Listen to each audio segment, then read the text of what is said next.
안녕하세요, 여러분. 고등학교 2학년 경제 해설을 맡은 박보미입니다.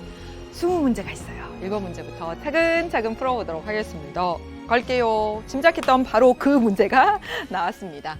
국민경제 순환 모형하고 나왔어. 그래서 A에서 C는 각각 가계기업 정부 중에 하나다라고 되어 있습니다. 생산 요소 시장이 나와 있고 그리고 화폐 흐름으로 나와 있어. 그럼 힌트가 딱 되는 거지. 생산 요소 시장에 화폐를 보내고 있어요. 누가? 기업이. 그렇잖아. 그리고요, 이 생산 요소 시장에 생산 요소를 제공하고 화폐를 받아. 그러면 가계의 소득이 되는 거잖아. 맞죠? 조세를 이렇게 부과하고 있네요. 그러면 B가 뭐가 되겠어? 정부다. 쉽지? 가겠습니다. 1번. A는 기업이에요. 생산 요소 시장의 수요자지. 생산하기 위해서 필요한 노동, 토지, 자본을 사오는 거잖아. 그래서 틀렸습니다. 그 다음에 B는 민간경제 주체예요. 민간경제 주체는 가계랑 기업입니다. 그래서 틀린 거지. 그 다음에 C는 가계니까 가계는 소비를 통해서 만족 극대화, 효용 극대화를 추구합니다. 따라서 정답은 여러분 3번이야. 가겠습니다. 4번. 재화의 판매 수입은 기업에 해당된다. 그렇지 않죠. 생산 요소, 노동, 토지, 자본을 가져오고 그 대가로 임금, 이자, 지대 등이 이렇게 가는 흐름이죠. 틀린 것이고, 그 다음에 국방 서비스의 제공은 니은에 해당된다라고 됐는데요. 서비스의 제공이라고 하는 건 실물의 흐름인 거잖아. 그쵸? 네, 그래서 틀렸습니다. 정답은 3번 이렇게 하시면 되겠고요. 그 다음에 2번 문제를 보도록 하겠습니다. 표는 X제만을 생산하는 A기업의 평균 수입하고 총 비용이 나타나 있습니다. 이윤 극대화하고 나와 있어. 여러분 이윤 극대화하려면 어떻게 해야 돼? 그치? 평균 수입을 통해서 총 수입 구해내면 되겠네. 총 수입에서 뭐를 빼면? 총 비용을 빼면 이윤이 되잖아요. 총 비용은 나왔어. 그러면 총 수입을 구하면 되겠죠? 총 수입은 어떻게 하면 되죠? 평균 수입이 나와 있으니까 평균 수입에다 생산량을 곱하면 총 수입이 되는 거잖아. 맞죠? 왜? 총 수입을 생산량으로 나누면 평균 수입이니까 총 수입은 평균 수입의 생산량을 곱하면 되죠. 따라서 여기 20, 여기는요 40, 여기는요 60, 80, 100, 그 다음에 120, 140 이렇게 하시면 되겠습니다. 그래서 총 수입에서 총 비용을 빼. 그러면 이윤이 되는 거지. 이윤 해볼까? 얼마? 1. 여기 빼니까 9. 여기서 여기 빼니까 얼마? 15. 여기서 여기 빼니까 19. 그렇죠? 여기서 여기 빼니까 20. 여기서 여기 빼니까 얼마예요? 21. 맞죠? 그렇죠? 여기서 여기 빼니까 19인가? 그렇지. 따라서 이윤 극대화되는데 어디 있어요? 여기 21로 몇 개일 때? 6개일 때 극대화되고 있습니다. 이렇게 구하면 돼요. 할만하죠? 안 어렵죠? 네, 잘했습니다.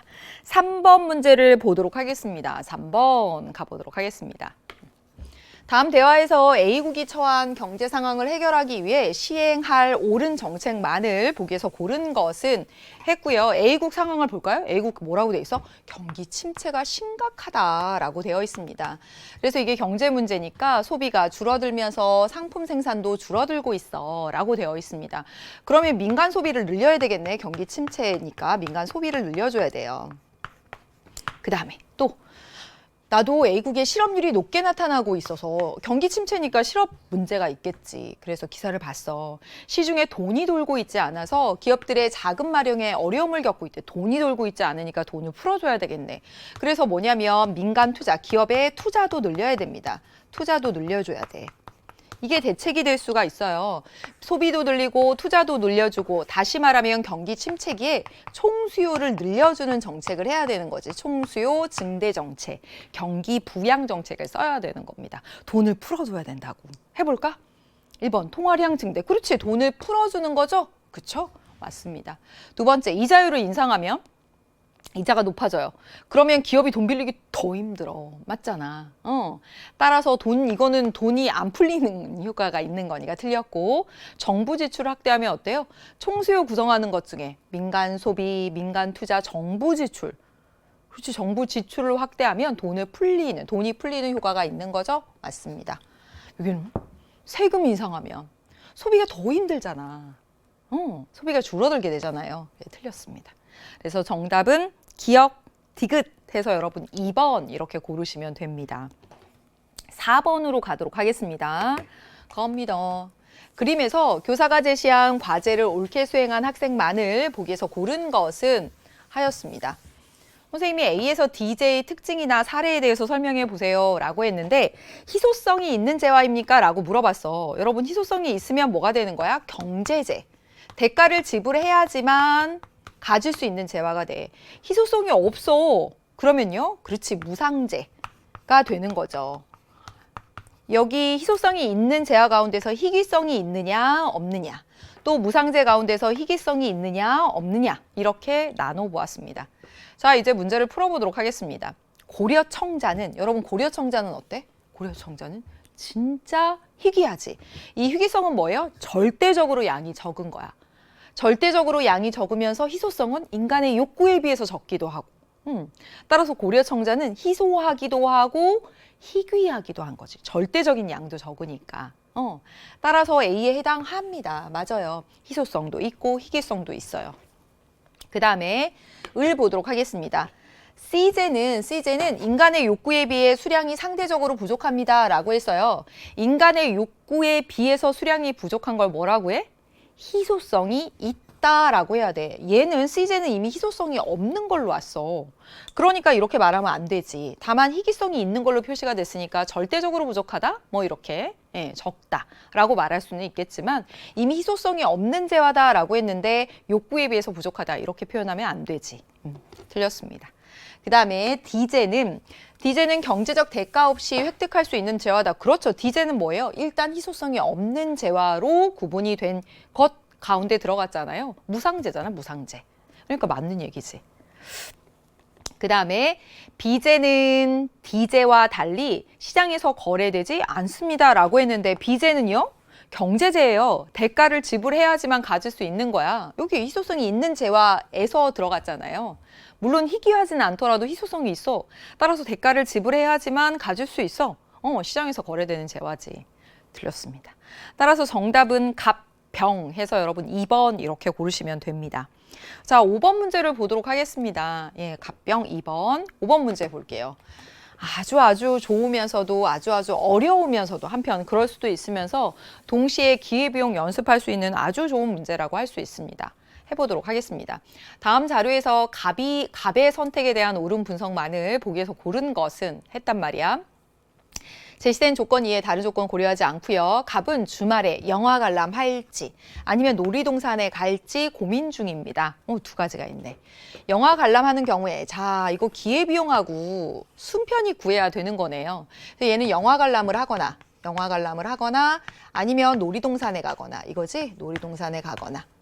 자 여기 보니까 편익. 영화를 봤을 때 편익은 얼마라고 했냐면 3만 원만큼이라고 했습니다. 3만 원만큼. 이라고 했고요.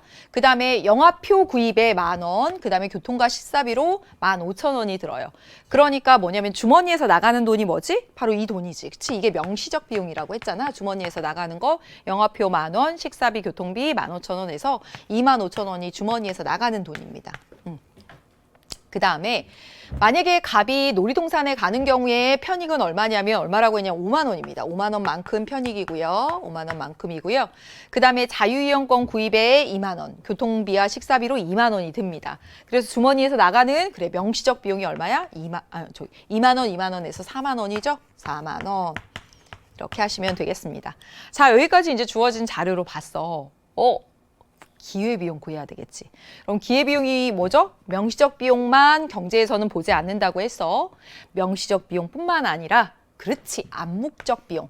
내가 영화를 선택함으로써 놓치는 거 이게 암묵적 비용입니다. 영화 선택에 따른 암묵적 비용. 마찬가지로 놀이동산 선택에 따라서 놀이동산의 암묵적 비용은 놀이동산 하느라고 영화 보면서 얻었을 거. 그게 바로 암묵적 비용이 되는 거예요. 그럼 암묵적 비용 구해볼까? 해보자고. 어떻게 하면 돼? 만약에 내가 영화를 봤다면 3만 원만큼 기쁘고 돈은 25,000원만큼 들어가니까 여기서 아마 5,000원만큼 기뻤을 거야. 놀이동산을 했다면 이 5,000원을 버리는 거지. 그치? 그래서 이게 놀이동산 선택의 암묵적 비용입니다. 이해돼? 다시 내가 놀이동산 갔다면 5만 원만큼 기쁘고 4만 원만큼 돈을 썼어. 그래서 얼마만큼? 10,000원만큼 기뻤을 거야. 영화를 본다면 이 10,000원만큼 기쁨을 놓친 거겠지. 놓친 거 여기다 쓴다니까. 그래서 여기 이렇게 10,000원 이렇게 오게 됩니다. 그래서 결과적으로 명시적 비용과 암묵적 비용을 합해서 기회비용이잖아. 이거 두 개 합해서 기회비용입니다. 영화 선택의 기회비용은 35,000원이 되는 것이고요. 그 다음에 놀이동산의 기회비용은 얼마가 되냐면 45,000원이 됩니다. 그러면 합리적인 선택이란 뭐라고 했었어? 순편익이 양의 값을 갖는 거. 순편익 어떻게 하면 돼? 편익에서 기회비용 빼면 됩니다. 그래서 쫙 빼서 순편익 한번 구해볼게. 순편익. 편익 3만 원에서 35,000원 빼니까 마이너스 5,000원 이렇게 나옵니다. 여기 놀이동산은요. 5만 원에서 45,000원 빼니까 플러스 5,000원 이렇게 나옵니다. 어떤 선택이 합리적인 선택이라고? 순편익이 양의 값을 갖는 거. 그러니까 놀이동산 가는 것이 합리적인 선택이 되는 겁니다. 이렇게 계산하는 거야. 이런 식으로 계산하는 거 이 문제 통해서 확실하게 해주세요. 좋습니다. 그러면 문제 풀어보도록 하겠습니다. 1번. 놀이동산에 가는 것이 그렇죠. 합리적인 선택이다. 맞아요. 기억 정답이고요. 니은. 영화 관람을 하는 경우에 기회비용은 했지. 여기 35,000원 구해놨네. 맞잖아. 맞고 놀이동산에 가는 경우에 암묵적 비용은 얼마예요? 놀이동산 가는 경우 암묵적 비용 여기 있네요. 5,000원만큼. 틀린 거지 3만 원이라고 했으니까. 영화를 관람하는 경우에 암묵적 비용이 10,000원, 놀이동산 가는 경우에 암묵적 비용 5,000원보다 크네. 그치? 적다라고 했으니까 틀렸습니다. 그쵸? 그래서 정답은 기억, 니은해서 1번 이렇게 골라주시면 되겠고 이렇게 작성해 가면서 하는 연습 정말 꼭 하셔야 됩니다. 학교에서 꼭 나올 거야 아마. 자, 그 다음에 6번 문제를 가서 보도록 하겠습니다. 6번. 다음 대화에 대한 분석으로 옳은 것은 했고 자, 봐봐. 자유무역과 보호무역 나와 있네. 자유무역과 보호무역 하고 나왔습니다. 자, 볼까요? 자유무역과 보호무역에 대해서 말해볼까요? A, B가 자유무역 아니면 보호무역 중에 하나래. 자, A의 대표적인 수단은 관세 부과입니다. 라고 했어요. 관세 부과를 수단으로 하는 건 뭐지? 보호무역이야, 보호무역. 소비기의 확대는 뭐가 유리해? 그렇지, 자유롭게 물건이 막 왔다 갔다 하면 우리나라에서 바나나도 먹을 수 있고 애플망고도 먹을 수 있고 그런 거잖아. 자유무역 하게 되면. 따라서 B보다는 A가 유리합니다. 라고 했는데 자, 봐봐. A의 대표적인 수단은 관세 부과입니다. 라고 해서 여기서 A를 보호무역으로 얘는 놓고 읽었어. 그런데 을은 뭐라고 했냐면 소비기의 확대는 A가 유리합니다. 라고 했어. 그럼 A를 얘는 뭐? 자유무역으로 놓고 읽은 거야.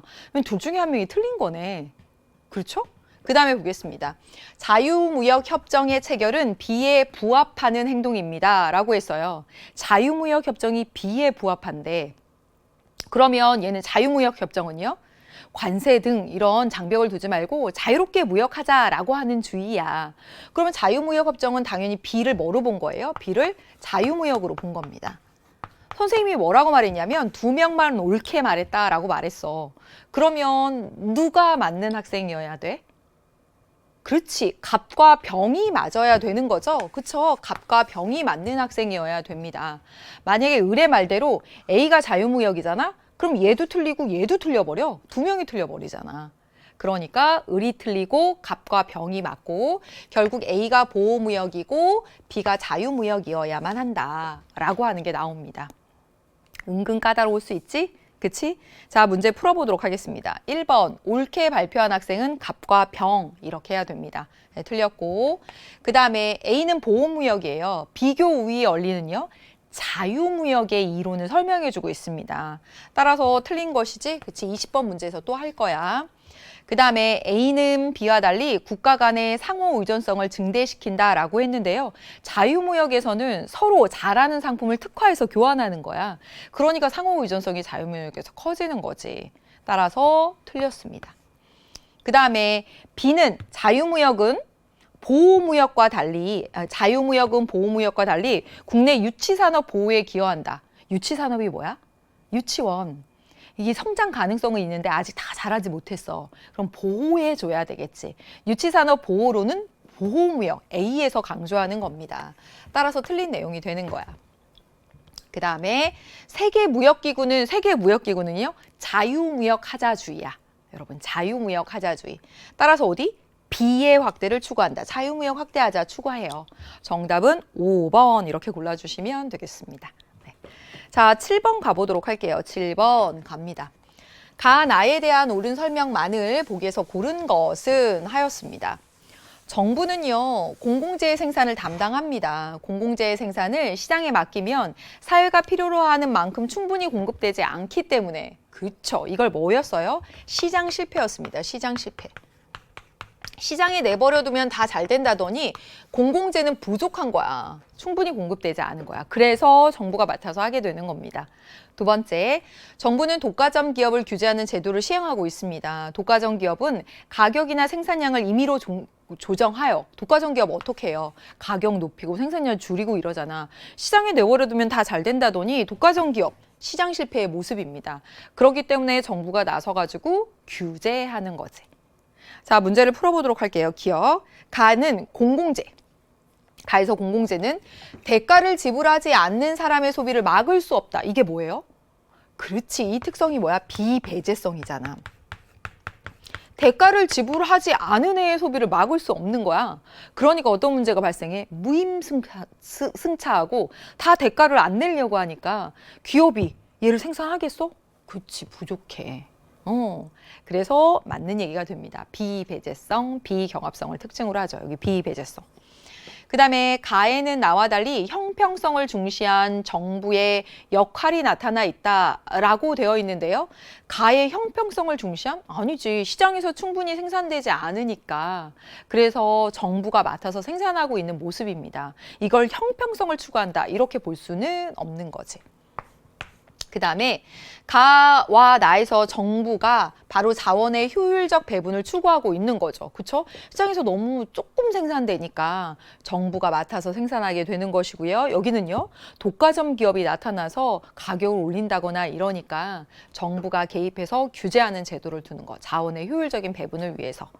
그래서 정부의 역할이 나타나 있습니다. 시장 실패를 개선하기 위한 정부의 역할이 나타나 있는 거야. 따라서 맞습니다. 그 다음에 가나 모두 작은 정부의 필요성이 아니라 정부가 공공재를 맡아서 하고 정부가 규제하고 있는 거야. 그러니까 정부의 역할이 나타나 있는 것이지 따라서 작은 정부 아닙니다. 정답은 기억 디귿해서 여러분 2번 이렇게 골라주면 됩니다. 8번 가보도록 하겠습니다. 8번. 가 나에 대한 설명, 옳은 설명만을 보기에서 고른 것은 하였어. 가.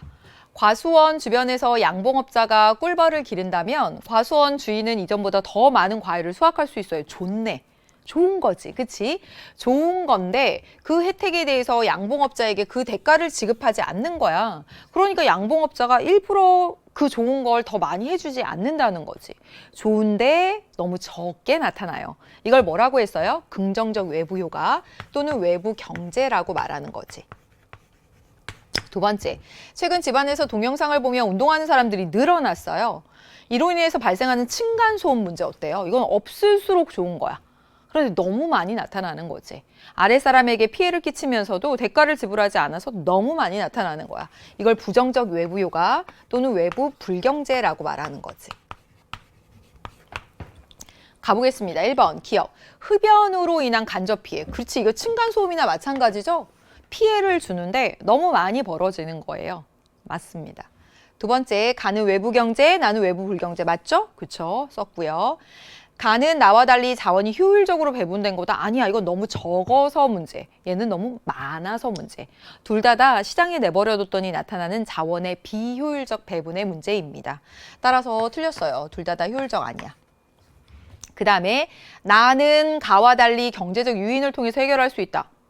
달리가 틀린 거지, 그치? 둘 다 경제적 유인을 할 수가 있죠. 얘는요, 많이 하라고 보상금 같은 걸 준다거나 얘는요, 하지 말라고 이거 줄여야 되니까 벌금 이런 걸 준다거나 그래서 둘 다 경제적 유인을 통해서 줄이거나 늘리거나 할 수 있습니다. 틀린 거지. 따라서 정답은 기억 니은 해서 여러분 1번 이렇게 고르시면 됩니다. 9번 가보도록 하겠습니다. 9번. 다음 대화에 대한 분석 및 추론으로 옳은 것은 하였습니다. 교사가 A와 B는 각각 주식과 정기예금 가운데 하나예요. B는 A와 달리 배당 수익을 기대할 수 있다라고 했어. 배당 수익 기대할 수 있는 거 뭐지? 그렇지, 주식이죠, 주식. 주식 배당 수익 기대할 수 있잖아요. 주식은 그 회사, 주식을 삼으로써 회사의 주주가 되는 것이고, 따라서 회사가 이익을 남기게 되면 배당 수익을 나눠 갖게 되는 거지. 따라서 배당 수익을 기대할 수 있는 건 비주식. 그래서 B는 주식, A가 정기 예금이 되겠네. 그러면 A와 B의 일반적인 특징을 비교해 볼까요? 라고 했고, 갑은 A는 B와 달리 라고 했으니까 여긴 뭐가 들어가야 돼? 정기 예금의 특징이 들어가야 되는 것이고, 그 다음에 B는 A와 달리 라고 했으니까 여기는 주식의 특징이 들어가면 되겠습니다. 그래서 이거 금융상품의 유형과 관련해서는 엄청 잘 출제가 되고 있죠? 그렇죠? 금융상품의 유형별 특징에 대해서는. 1번, A는 정기 예금이에요. 이자 수익. 그렇지. 정기 예금의 대표적인 수익의 형태는 이자 수익이지. 그냥 1번 답이야. 두 번째 보겠습니다. B는 주식이 원금이 보장돼요? 아니지. 그쵸? 원금을 손실할 수도 있습니다. 높은 수익성을 기대할 수 있는 대신 안전성이 떨어졌잖아. 네, 틀렸죠. 그 다음에 수익성만을 중시하는 사람은, 수익성을 기대하는 사람은 주식 투자하겠지. 그치? B입니다. B. 그 다음에 가에 들어갈 수 있는 거, 여러분 정기예금이 시세차익을 기대할 수 있어요? 시세차익은 뭐지? 내가 산 시점보다 비싸게 팔아서 이익을 남기는 것이고, 그건 주식에서 기대할 수 있는 거였잖아. 네, 틀렸죠. 그 다음에 주식의 만기가 있어? 정기예금의 만기가 있지. 그래서 이것도 반대로 들어갔습니다. 가나가 반대로 들어갔어요. 틀렸습니다. 정답은 여러분 1번 이렇게 고르시면 됩니다. 네. 이제 10번 문제를 보도록 하겠습니다. 10번 가보도록 할게요. 10번. 다음 자료에 대한 설명으로 옳은 것은 하였습니다. 농산물 X제의 가격과 거래량의 변동을 파악하는 카드 게임이고요. 게임 참가자는 다음 각각 4장으로 구성된 카드 꾸러미를 받게 됩니다. 참가자가 이렇게 4장을 받게 돼요. 자, 한번 보겠습니다. A, B, C 한번 A, B, C, D 경우를 볼까요? A는요. X제의 생산비가 증가한다라고 되어 있어. X제의 생산비가 증가하면 X제의 뭐죠? X제의 생산비가 증가하니까 공급이 감소하는 거잖아. 그치? 여러분 공급이 감소하면 어떻게 돼요? 그래프 한 번만 볼까? 이렇게 해서 공급이 감소하게 되면 공급 곡선이, 그쵸? 공급 곡선이 어느 쪽으로? 공급 곡선이 왼쪽으로. 그러면 어떻게 돼요? 가격은 올라가고 거래량은 줄어들게 되잖아. 그래서 가격은 올라가고요. 그 다음에 거래량은 줄어들게 됩니다. 두 번째, X제의 재배 기술이 향상됐대. 재배 기술이 향상되면 공급이 증가하는 거지. 그치? 공급이 증가합니다. 공급 증가시켜 볼까? 이제 여기 점에서 이 점으로 이렇게 가겠습니다. 이렇게 갔죠. 그러면 가격은 어때요? 가격은 떨어지고, 그쵸? 거래량은 늘어납니다. 그래서 이 경우는 가격은 떨어지고 거래량은 늘어난다. 이렇게 하면 되겠지? 그치? 이렇게 하면 되겠습니다. 그 다음에 C를 볼게요. C. Y제 가격이 하락했습니다. Y제는 뭐냐면 X제와 대체제이게 Y제예요. 대체제 가격이 하락했어. 대체제 가격이 하락했어요. 대체제 가격이 하락하면 X제 시장입니다. X제 시장. X제가 돼지고기라고 해봐. 닭고기 가격이 하락했어. 그러면 돼지고기 수요가 어떻게 되죠? 그렇죠. 감소합니다. 수요 감소예요. 그래서 C는 수요가 감소하는 요인이고, 수요가 감소하면 가격이 떨어지고 거래량도 줄어들고, 가격도 떨어지고 거래량도 줄어듭니다. 이렇게 하시면 되죠. 그쵸? 그 다음에 D 보도록 하겠습니다. X제에 대한 선호가 증가했대. 선호가 증가했으면 X제 많이 사겠지. 그치? 수요 증가입니다. 수요가 증가하면 가격이 올라가고, 그 다음에 거래량도 증가하고, 여기 수요 증가.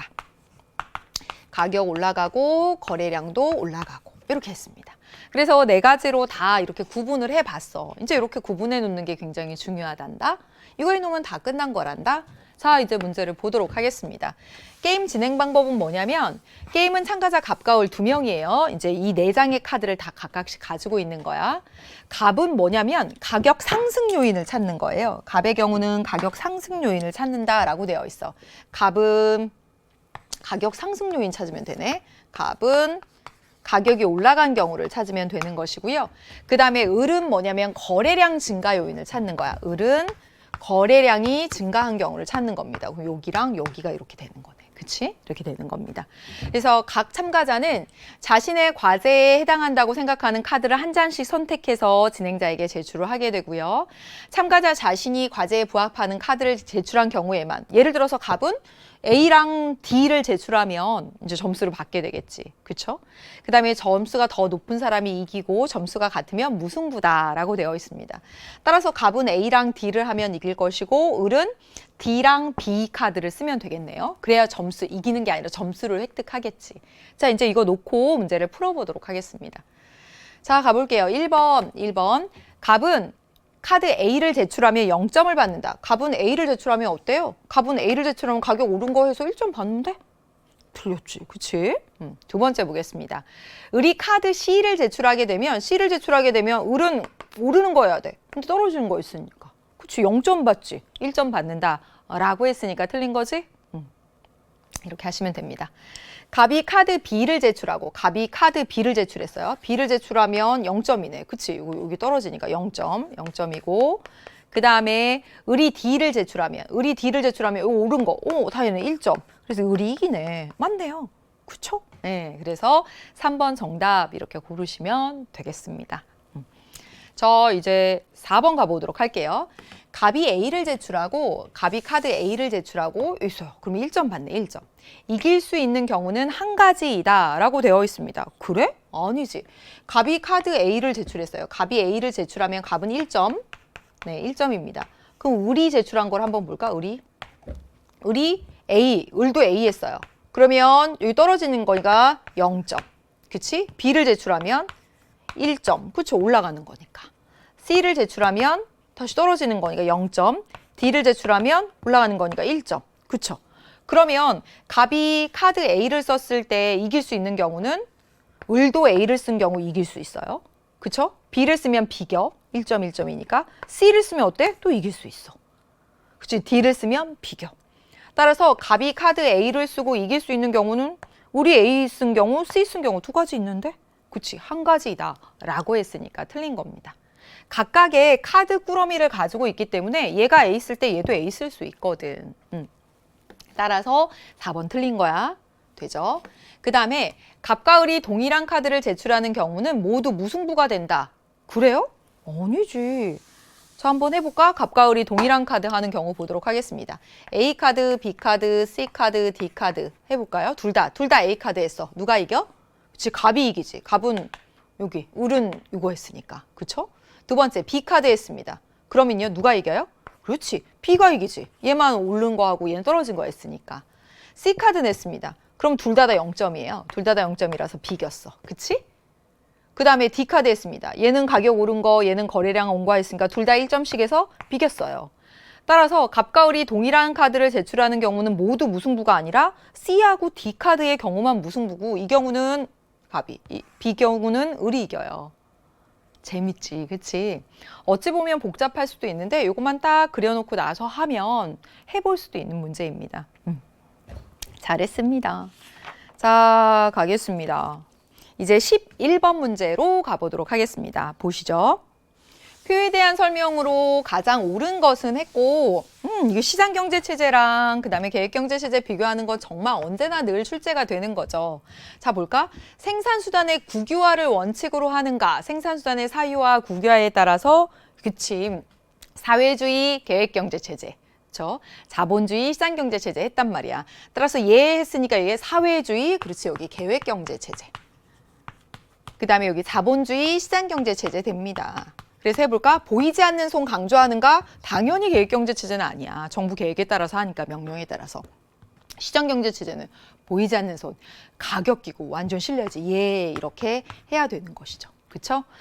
풀어보도록 하겠습니다. 1번. 따라서 A는 얘가 들어가야 돼. 틀린 거야. 두 번째. 가는 경제활동의 효율성보다 형평성? 아니지. 그치? 시장경제체제에서 효율성 강조합니다. 틀렸고요. 나는 계획경제체제야. 민간경제주체의 자율적인 의사결정? 아니라니까. 정부의 계획과 명령이라니까요. 틀렸습니다. 그 다음에 가는 나에 비해서 그렇지. 시장경제체제는 여기 보이지 않는 손하고 나왔잖아요. 그게 가격의 역할을 강조한 겁니다. 맞아요. 그 다음에 나는 가에 비해서 경제주체의 이윤 추구? 아니지. 그치? 이윤 추구, 이익 추구, 경제, 이건 시장 경제 원리입니다. 따라서 틀렸어요. 정답은 4번. 이렇게 고르시면 되겠습니다. 12번 문제를 가보도록 할게요. 짠, 갑니다. 미추친 기업의 경제적 영향으로 오른 것은 했단 말이야. 뭐야? 인플레이션 하고 나와 있습니다. 인플레이션. 인플레이션은 여러분 뭐죠? 물가 상승을 인플레이션이라고 하잖아. 물가 상승. 커피 한 잔에 5,000원이었는데 50만 원 되는 거야. 자, 화폐 가치가 있는 거야, 없는 거야? 즉 물가 상승은 화폐 가치가 떨어지는 거야. 화폐 가치가 떨어지는 거죠. 50만 원짜리가 커피 한 잔 가치밖에 안 해. 그래서 화폐 가치가 떨어지는 게 물가 상승 인플레이션. 따라서 인플레이션 때는 돈 갖는 게 좋아? 실제 물건 갖는 게 좋아? 그렇지. 가치 없는 거 화폐 가치 떨어진다니까. 따라서 인플레이션일 때는 실물을 갖는 것이 유리합니다. 실물 소유자가 유리해. 화폐 소유자가 불리한 거야. 꼭 기억해야 되겠죠? 그쵸? 자, 해보도록 하겠습니다. 화폐 가치가 어떻게 된다고? 떨어지는 거야, 물가 상승. 50만 원으로 커피 한 잔밖에 못 산다니까? 예를 들어서. 두 번째, 실물 자산. 이때는 실제 물건을 가지고 있는 게 훨씬 낫습니다. 그쵸? 따라서 실물 자산에 투자한 사람이 유리해지는 거야. 연금으로 생활하는 사람은, 연금은요? 100만 원 받고 생활했었어. 올해 이번 100만 원으로 월세도 내고 시장도 보고 세금도 내고 그러고 살았는데 다음 달 100만 원 커피 2잔 값이 어떻게 살 거야? 그치? 연금 생활자는 불리해집니다. 그 다음에 볼까요? 채무자는 유리해지고 채권자는 불리해진다. 그렇지. 여러분 채무자가 뭐야? 채무자가 여기 의무가 있는 사람. 빚을 갚을 의무가 있는 사람. 그리고요, 여기는요, 권리가 있는 사람. 돈 받을 권리가 있는 사람. 내가 친구한테 100만 원 빌려줬단 말이야. 내가 그래서 돈 받을 권리가 있는 사람이지. 근데 얘가 돈 갚을게. 그러면서 100만 원 딱 갚아서 딱 줬는데 그 돈은 이제 커피 2잔 값밖에 안 돼. 그래서 돈 빌려준 사람 돈 받고 보면 2잔 값밖에 안 되는. 그래서 채권자는 불리해지고요. 돈 빌렸던 사람은 커피 2잔 값만 갚으면 돼. 예전에 100만 원 빌렸는데. 그래서 정답은 여러분 4번 이렇게 고르시면 됩니다. 자산으로 현금을 아니라니까. 화폐 가치 떨어져요. 화폐 가치가 떨어지니까 여러분 인플레이션일 때 그 돈다발을 가지고 아이들이 막 블럭 쌓기를 하기도 하고 벽에다가 벽지로 가치가 없으니까 그렇게 하는 거야. 그래서 정답은 4번 하시면 되겠습니다. 자, 13번 가도록 하겠습니다. 표는 학생 갑병이 2021년 국내 총생산 계산에 포함되는 것은 0으로, 포함되지 않은 것은 X로 표시를 했습니다. 이건 당연히 알아야지. 회사원이 자기 집 앞마당에 방울토마토를 재배해서 먹은 거 국내 총생산 들어가 안 들어가? 안 들어가죠. 왜? 시장에서 거래된 것만 국내 총생산에 들어갑니다. 내가 농사지어서 내가 먹는 건 안 들어가는 거야. 시장에서 거래되지 않으니까. 따라서 이거 안 들어가요. 이렇게 해야 돼. 두 번째, 어떤 기업이 정부의 요청으로 감염병 진단 키트를 생산했습니다. 이거는요? 그치. 이거 생산한 만큼 바로 국내 총생산에 들어가죠. 그렇죠? 따라서 들어갑니다. 그 다음에 졸업한 선배가 2년간 입었던 교복을 재학생에게 졸업한 선배가 입었던 교복을 물려받았습니다. 이거는 안 들어가지. 왜? 2021년 일정 기간 동안 한 나라 안에서 그 해에 생산된 것이어야 돼. 이건 재고거든. 그러니까 얘는 들어가지 않습니다. 들어가지 않는다라고 해야 되는 거야. 자, 이제 문제를 풀어보도록 하겠습니다. 1번. 가에 대해서 옳게 대답한 학생은 을병이네요. 한 명이 아니라 2명입니다. 틀렸죠? 두 번째, 가장 많은 오답이 나온 건 어떤 거예요? 그렇죠. 다에서 가장 많은 오답이 나왔나요? 2명이 틀렸으니까. 그렇죠? 그래서 틀렸습니다. 그 다음에 나의 옳게 응답한 학생 수는 다의 옳게 응답한 학생하고 같아요? 나의 옳게 응답한 학생이 2명, 다의 옳게 응답한 학생 1명인데? 그렇죠? 같다라고 했으니까 틀렸네. 그 다음에 갑이 옳게 응답한 것은 두 개이다. 갑 하나밖에 안 되는데 나에 대해서만 옳게 했는데요. 그렇죠. 그래서 틀렸습니다. 그렇죠. 그 다음에 모두 옳게 응답한 학생 을이네요. 그렇죠. 다 맞았잖아. 정답은 5번 이렇게 해주시면 되겠습니다. 14번 가서 보도록 하겠습니다. 14번. 자, 이런 문제가 조금 어려워요. 예, 한번 해볼까요? 다음 자료에 대한 분석으로 옳은 것은 했고 2021년도 경제성장률이 둔화되었대. 그래서 국내 총생산의 구성 항목별 변동 요인 분석했고요. 여러분 국내 총생산 이렇게도 할 수 있습니다. 어떻게 할 수 있어요? 지출 측면에서 하면 그쵸. 가계의 소비 지출, 기업의 투자 지출, 정부 지출, 그리고요. 해외가 우리 걸 사는 거야. 그래서 순수출. 이렇게 할 수가 있는 거지. 그치? 그래서 국내 총생산을 이렇게 더해서 구할 수도 있습니다. 그래서 GDP 관련 통계 추이를 보니까 경제 성장률이 이렇게 나와 있고요. 그리고 명목 GDP가 나와 있습니다. 그리고 뭐라고 했냐면 기준연도가 2019년이다 라고 했어. 그러면 여러분 알지? 기준연도가 2019년이라고 했으니까 기준연도에는 명목 GDP하고 실질 GDP가 같잖아. 100으로. 그렇지. 그러니까 2019년 실질 GDP도 100이다 라고 하는 것을 알 수가 있습니다. 그러면 경제 성장률이 2020년에 5% 성장했으니까 이때 실질 GDP는 얼마야? 105가 되겠네. 그리고 이 105에서 또 2%만큼 또 이렇게 성장을 한 겁니다. 그래서 여기 다 분석을 했습니다. 자, 이제 문제를 한번 풀어보도록 하겠습니다. 기억에는, 여기 기억에 들어갈 거야. 기억에는 기업의 설비 투자가 들어갈 수 있다. 그렇지. 자, 이거 뭐예요? 투자 지출이 뭐예요? 기업의 투자를 위한 지출, 예를 들어서 설비 투자 지출입니다. 정확히 들어가요. 1번 정답입니다. 되죠? 두 번째 보도록 하겠습니다. 니은에 들어갈 수 있는 건 수출이 아니라 순수출입니다. 다시 말하면 수출 빼기 수입이야. 따라서 그냥 수출이 아니라 순수출이라고 해야 맞습니다. 틀렸어. 그 다음에 갈게요. 2020년의 실질 GDP는 2020년의 실질 GDP 얼마야? 이거야. 왜냐면 2019년 기준연도에서 100이고 그때 경제성장률, 실질 GDP의 증가율이 경제성장률이잖아. 그러니까 얼마? 105라고 해야지 맞습니다. 틀린 거죠? 그 다음에 보도록 하겠습니다. 2019년과 2021년에 경제 규모가 같다? 아니지, 그치? 자, 봐봐요. 2019년의 경제 규모는 실질 GDP로 파악할 수 있습니다. 기준연도니까 100이란 말이야. 이때보다 여기 5% 올랐으니까 105, 105보다 다시 또 2% 올랐으니까 107점 얼마 정도 된다고. 따라서 여기 경제 규모랑 여기 107점 얼마 정도? 경제 규모 같아? 아니지, 그쵸? 틀렸습니다. 그 다음에 마지막 볼게요. 2020년에 명목 GDP 증가율이 실질 GDP 증가율보다 낮다. 여러분 보세요. 2020년에 명목 GDP 증가율 어때요? 100에서 110으로 10% 증가했지. 그치? 명목 GDP. 실질 GDP 증가율은 뭐예요? 여기 경제성장률. 경제성장률이 실질 GDP 증가율이야. 따라서 명목 GDP 증가율은 10%, 실질 GDP 증가율은 여기 경제성장률 나오는 5%. 따라서 명목 GDP 증가율이 더 큰 거지. 그치? 그래서 틀렸습니다. 정답은 여러분 1번 이렇게 골라주시면 되겠습니다. 잘했습니다. 자, 15번 문제를 보도록 하겠습니다. 갑니다, 여러분. 15번 문제 총평에서도 말했다시피 얘가 좀 어려웠어요. 특히 기억선지가 어려웠습니다. 왜냐하면 삼국 간의 화폐 가치를 비교해 봐야 되기 때문에 기억선지가 좀 어려웠어요. 환율 변동에 따른 영향은 시험에서 굉장히 잘 출제가 됩니다. 즉 환율 변동으로 인해서 유리해지는 경제 주체와 불리해지는 경제 주체 찾는 건 많이 출제되는데 이 기억선지가 꽤 어려웠고, 자 여기 보시면 달러 대비 원화, 그쵸? 원달러 환율이 나와 있고 여기는요 위엔 달러 환율이 나와 있습니다.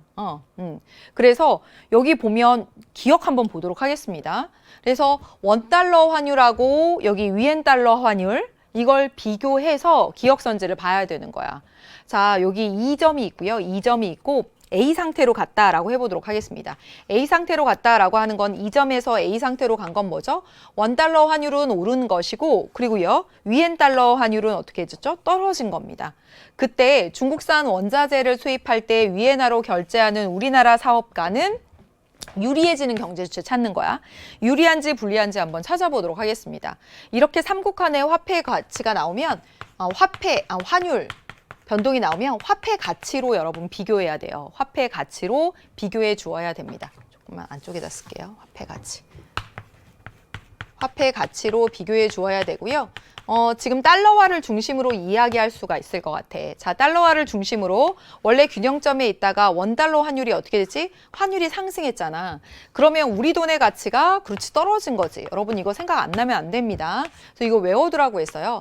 환율이 상승하면 1달러에 1,000원에서 만약에 2,000원으로 환율이 상승했어요. 그럼 우리 돈의 가치가 어떻게 된 거야? 떨어진 거지. 예전에는 1,000원 주면 1달러 줬는데 이제 2,000원 줘야 1달러 주니까 우리 돈의 가치가 떨어진 겁니다. 그래서요, 화폐 가치를 보면 자, 환율 상승 나오면 우리 돈의 가치 떨어졌어, 이렇게 보시면 됩니다. 이걸 중심으로 이 아래도 한번 보세요. 그러면 여기는요, 위엔 달러 환율이 어떻게 됐어? 환율이 떨어졌어. 아니, 환율이 상승하면 우리 돈의 가치가 떨어진 거야. 자, 여기는요, 우리 돈 대신에 위안화가 들어갔습니다. 그래서 위엔 달러 환율이 어떻게 됐지? 떨어졌어. 이번에 환율이 떨어졌으면 위엔화의 가치가 더 커진 겁니다. 위안화의 가치가 더 이렇게 커진 거예요. 그러면 결과적으로 원하고 위엔화를 비교해서 보면요. 자, 누가 가치가 더 높은 거야? 위엔화의 가치가 더 높은 겁니다. 두 개 비교하면 이거 가운데 두고 그치? 위안화의 가치가 높은 거야. 따라서 1위안에 예를 들어서 100원 줬다면 예를 들어서 이제 얼마 주는 거야? 200원 주는 거야. 예를 들어 위엔화의 가치가 더 높으니까 100원 줘서 1위안으로 바꿔줬는데 이제 200원 줘야지 1위안 바꿔준다는 그런 상황이 된 겁니다. 이걸 찾아내는 게 이 문제에서 굉장히 어려웠습니다. 그럼 이런 상황 볼까? A 상황 한번 볼게요. 기억 상황 볼게요. 이게 발생했습니다. 중국산 원자재를 수입할 때 위엔화로 결제하는 우리나라 사업가는 어때? 1위안을 결제하기 위해서 예전엔 100원 가져오면 됐는데 이제 200원 가져와야 되는 거예요. 2배.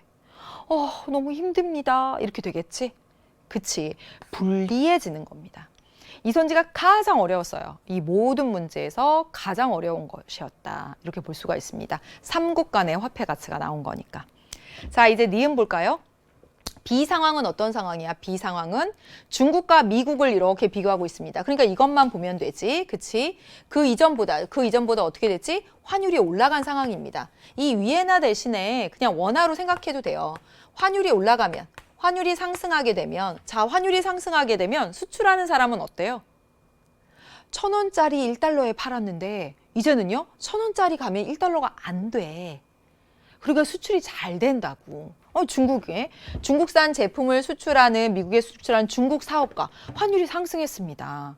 그러니까 미국에서 달러 표시 가격이 떨어지게 되는 거예요. 유리해집니다. 잘 생각해 봐야 돼, 이거는. 막 복잡할 수 있어, 처음엔. 그 다음에 보도록 하겠습니다. C 상황을 볼까요? C 상황 여기 있어요. C 상황 여기 있고요.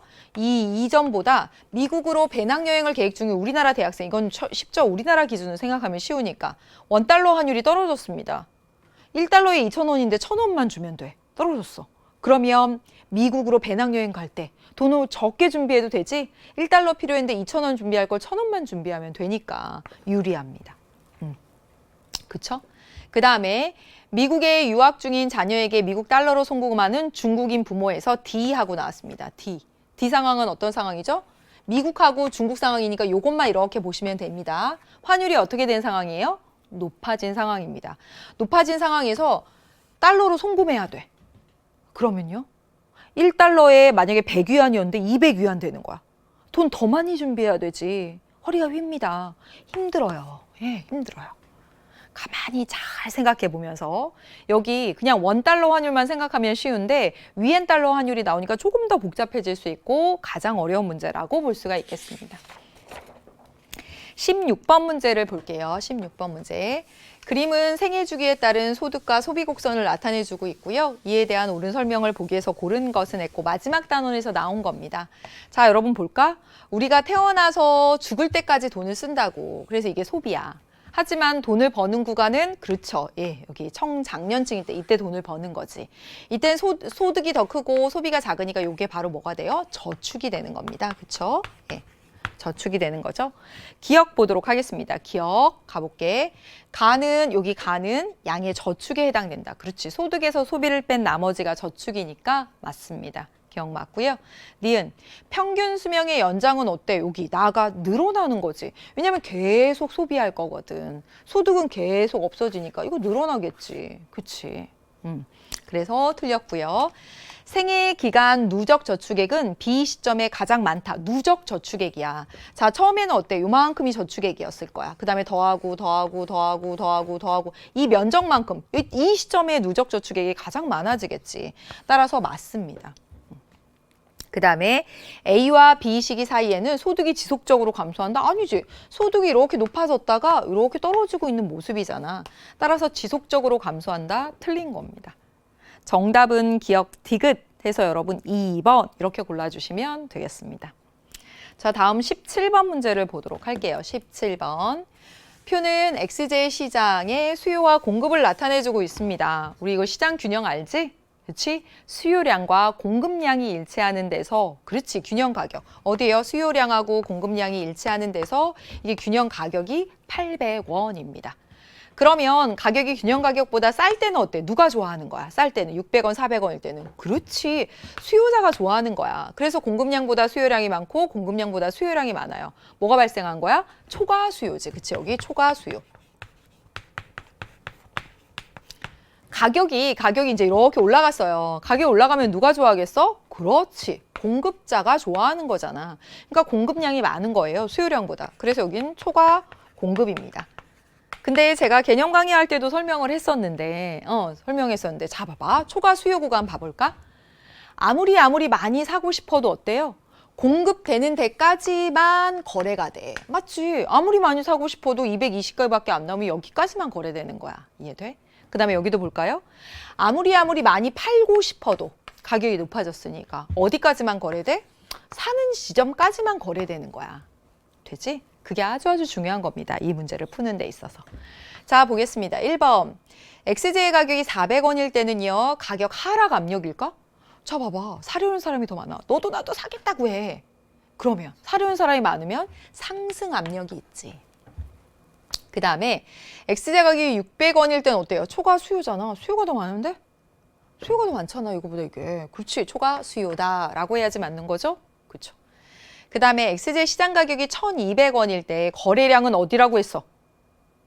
아무리 630개만큼 만들어내도 여기까지만 거래된다니까. 몇 개? 260개이다 라고 해야 된다고. 틀렸습니다. 그 다음에 XJ 가격이 1,000원일 때, XJ 가격이 1,000원일 때 판매 수입은 XJ 가격이 1,000원일 때 판매 수입 어떻게 되죠? 그쵸? 1,000원에다가 몇 개만 거래된다고? 380개만 거래돼요. 380개만. 그러면 1,000원 곱하기 380. 이게 판매 수입이죠? 판매 수입이 뭔데? P 곱하기 Q니까. 그래서 1,000원 곱하기 380입니다. 이렇게 하시면 되고. 그 다음에 800원일 때 판매 수입은 뭐야? 판매 수입. P 곱하기 Q 얼마예요? P가 얼마예요? 800원일 때 800원 곱하기 몇 개가 거래돼요? 500개 거래되잖아. 따라서 이게 더 크죠? 그쵸? 여기가 40만 원이고 이게 38만 원인가? 아무튼 여기 더 크잖아요. 그쵸? 반대로 썼으니까 틀렸습니다. 그쵸? 그럼 정답은 5번. 그렇지. 모든 가격 수준에서 XJ 수요량만 170개씩 증가한대요. 170개씩 증가시켜 보세요. 수요량만 170개씩 증가시켜 볼게. 여기 뭐 얼마냐면 830, 여기 170개 증가하면 710, 그 다음에 여기 170개 증가하면 670, 그 다음에 여기 170개 증가하면 얼마냐면 550, 430, 550, 그 다음에 여기 430 이렇게 나옵니다. 그러면 어디에서? 그렇지. 여기 수요량과 공급량이 일치하는, 새롭게 일치하는 얼마? 1,000원이 되겠습니다. 정답 5번 이렇게 하시면 되죠. 네, 됐습니다. 저 18번 문제를 보도록 하겠습니다. 18번 가보도록 할 거고요. 고용지표 관련한 건 정말 잘 출제되고 있습니다. 자, 여러분 여기 나왔으니까 한번 볼까? 항상 제가 그리는 거 있어요. 여기 15세 이상의 인구가 있어. 15세 이상의 인구를 두 가지로 나눠볼 수 있습니다. 어떻게 해요? 경제활동 인구랑 비경제활동 인구를 나눠볼 수가 있는 거지. 15세 이상의 인구는 노동이 가능한데 그중에서 경제활동은 뭐예요? 일할 능력도 있고 의사도 있는 거야. 의사도 있는 게 경제활동 인구, 비경제활동 인구는요. 15세 이상 인구 중 경제활동 인구가 아닌 사람이 비경제활동 인구야. 그래서 예를 들면 가정주부가 될 수도 있고 학생들이 될 수도 있고요. 그렇죠? 네. 이렇게 일할 능력과 의사가 있는데 일자리가 있으면 취업자가 되고 그렇지 않으면 실업자가 되는 거지? 그치? 자, 이제 문제를 풀어보도록 하겠습니다. 기억 볼게. 취업자가 비경제활동 인구가 된 사례야. 갑은 다니던 회사가 도산해서 새로운 일자리를 찾고 있어요. 그러면 취업자인데 일자리를 찾고 있어. 일할 능력도 있고 일할 의사도 있어서 막 찾고 있어. 근데 일자리가 없어 찾고 있어. 뭐가 된 거예요? 실업자가 된 겁니다. 그렇죠? 비경제활동 인구가 된 게 아니라고. 틀렸고 두 번째. 회사원인 을은 더 많은 연봉을 제시한 다른 회사로 이적하였다. 니은이라고 했어. 회사원인이라고 나왔어. 그럼 얘는 비경제활동인구에서 취업자가 된 게 아니라 그냥 취업자에서 취업자야. 그쵸? 틀렸습니다. 세 번째, 전업주부였던 병은 디귿이야, 디귿. 여기 이렇게 있네요. 전업주부가 뭐예요? 비경제활동 인구입니다. 대표적으로. 예, 비경제활동 인구인데 생활비를 벌기 위해서 구직 활동을 하고 있다. 맞죠? 실업자. 일할 능력과 일할 의사가 있는데 일자리가 없는 거야. 그래서 구직 활동을 열심히 해야지 실업자로 분류가 되죠? 맞습니다. 정답 3번 이렇게 고르시면 되겠습니다. 4번. 정은 마케팅 분야의 전문가가 되기 위해서 다니던 회사를 그만두고 유학을 떠났다. 리을 한번 볼까요? 원래 마케팅 분야의 전문가가 되기 위해서 회사를 그만두고 취업자였네. 유학을 떠났대. 실업자가 아니라 유학을 떠났으니까 일할 의사가 없는 거잖아요. 일자리를 찾아야 돼요. 일할 능력과 의사가 있으면서 일자리를 찾아야 실업자거든. 근데 아니잖아. 이것도 틀린 겁니다. 그 다음에 취업 준비를 하던 무는 진로를 바꾸어 공무원 시험을 준비하고 있다라고 했고요. 이게 바로 미음이다라고 되어 있어요. 취업을 준비하던 무는 뭐 실업자였겠죠. 취업자. 근데 취업자가 된 거예요? 공무원 시험 준비하는 게? 공무원 시험 준비하면 일자리를 찾아 나서고 있지 않잖아, 당장. 그러니까 오히려 비경제활동 인구로 갈 수 있습니다. 따라서 취업자로 간다라고 하는 건 틀린 거지. 시험 준비하는데 왜 취업자야? 아닌 거죠. 그렇죠? 따라서 정답은 3번 하시면 되겠습니다. 19번 가보도록 하겠습니다. 19번. 표는 어느 가계의 2022년 가계소득을 항목별로 나타낸 것이고 근로소득, 사업소득, 이전소득, 재산소득 중에 하나예요. B는 직접 기업을 운영하여 얻은 소득이래. 그럼 여러분 B가 뭐가 되는 거야? 그렇지, 이게 사업소득이죠. 기업을 운영하여 얻는 소득, 사업소득이에요. D는 생산에 직접 참여하지 않고 무상으로 얻은 소득이래요. 그럼 이게 이전소득이네. 무상으로 얻은 게 여러분 이전소득이죠? 그렇죠? 그리고 노동에 대한 대가로 얻은 소득은 뭐냐면 근로소득이야. 그럼 나머지 A하고 C 중에 근로소득이 있을 텐데 1월보다 2월이 많다라고 되어 있습니다. 이건 2월에 적어졌지. 2월에 더 많은 건 이거네요. 그러니까 A가 근로소득이 되고 그럼 나머지 하나가 뭐가 되죠? 재산소득이다. 이렇게 하시면 되겠습니다. 풀어볼게요. A는 그렇지 근로소득이야. 그래서 틀린 것이고 두 번째 국민연금 수령액은요. 이게 바로 이전소득의 대표적인 겁니다. 따라서 B에 포함된다. 틀렸어. 그 다음에 1월에는 근로소득이 사업소득의 5배이다. 근로소득이 사업소득의 4배인데? 그렇지? 틀렸습니다. 그 다음에 임대수입이 포함되는 항목. 임대수입은요? 재산소득이거든요. 임대수입 대표적으로 재산소득이고요. 1월에 재산소득이 25인데 왜 40만 원이래? 틀렸네. 그렇지? 그 다음에 가겠습니다. 그러면 정답이 5번인가 보다. 5번. 1, 2월 모두 가계소득에서 재산소득이 차지하는 비중이 가장 적다. 그렇죠. 한번 볼까요? 쭉 재산소득. 전체에서 25만큼이고 여기 전체에서 여기 10만큼. 그렇죠. 제일 적습니다. 그래서 정답은 5번 이렇게 고르시면 되겠습니다. 자, 오늘의 마지막 문제를 보도록 하겠습니다. 마지막 문제 비교 우위 문제 안 나오면 섭섭하지. 다음 자료에 대한 옳은 분석만을 보기에서 고른 것은 했고요. 표 가 나는 갑국과 을국 중에 하나이고 즉 뭐냐면 이게 갑국과 을국 어딘지 몰라. 을국 중에 하나이고요. XJ와 YJ 만을 생산합니다. 양국은 비교 우위에 따라 교역을 하고요. 힌트 있습니다. 힌트 뭐라고 돼 있냐면 갑국이 YJ를 특화했다라고 돼 있어. 그러면 을국이 XJ를 특화했겠네. 이게 아주 가장 큰 힌트가 됩니다.